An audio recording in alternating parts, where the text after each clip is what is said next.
શું તમારા ઘરે 8 વર્ષ જૂનું મોટું વાહન છે અને શું તમે એનો ટેક્સ ભરવાનું ભૂલી ગયા છો? તો સાવધાન થઈ જજો, સરકારે તમારા વાહન સામે લાલ આંખ કરી છે. નમસ્કાર ગુજરાત, વાત કરવી છે તમારા વાહનની અને સરકારની દંડ પોલિસીની. જો તમારું વાહન આરટીઓ પકડે અને 8 વર્ષ જૂનું હશે અને મોટું હશે તો સીધું સ્ક્રેપમાં મોકલી દેવાશે. ભારત સરકારની વાહન સ્ક્રેપ પોલિસી આરટીઓને તમારું વાહન તોડી પાડવા માટે તાકાત આપે છે. સરકારનો પ્લાન છે પ્રદૂષણ ઘટાડવું અને જૂના વાહનોનો વૈજ્ઞાનિક રીતના નિકાલ કરવો. અને જો સ્વેચ્છાએ તમે તમારું જૂનું વાહન સ્ક્રેપ કરાવો છો તો ફાયદો પણ મળશે અને ચિંતા પણ નહીં થાય. તમને તમારા વાહનના ભંગારની મૂળ કિંમતના 4 થી 6% મળશે. આ સિવાય ડિપોઝિટ સર્ટિફિકેટ દેખાડી નવું વાહન લેશો તો 5%નું ડિસ્કાઉન્ટ પણ મળશે.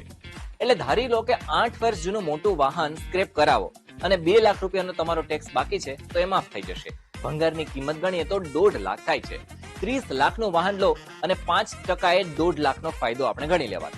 50,000નો રોડ ટેક્સ હોય તો 15% આપણે ગણીએ તો 7,500 રૂપિયા થાય તો એનો પણ ફાયદો મળે છે. અને નોંધણીના માની લો કે 10,000 રૂપિયા હોય તો એ પણ માફ થઈ જશે. કુલ 5,17,500 રૂપિયાનો ચોખ્ખો નફો.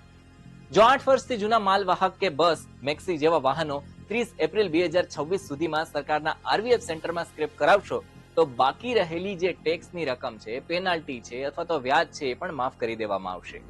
પણ યાદ રાખજો, જો વાહન પકડાશે તો સીધું સ્ક્રેપમાં.